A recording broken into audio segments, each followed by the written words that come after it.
gamit ang 14.48 kilometros nga gipasimentong dalan ni Governor Bambi Imano sa lungsod sa Mantika, Misamis Oriental. Wala pa may porma nga turnover niini tungod sa hulga sa coronavirus disease 2019 apan gimando sa gobernador nga ablihan na kini sa publiko.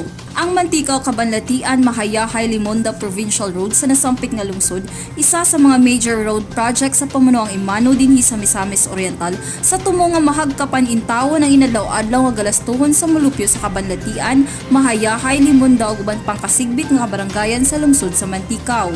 Sa wala pa kini masemento, daghang matumba nga motorsiklo, habal-habal ug plitihan nga halos mukabat sa 500 ang one-way trip.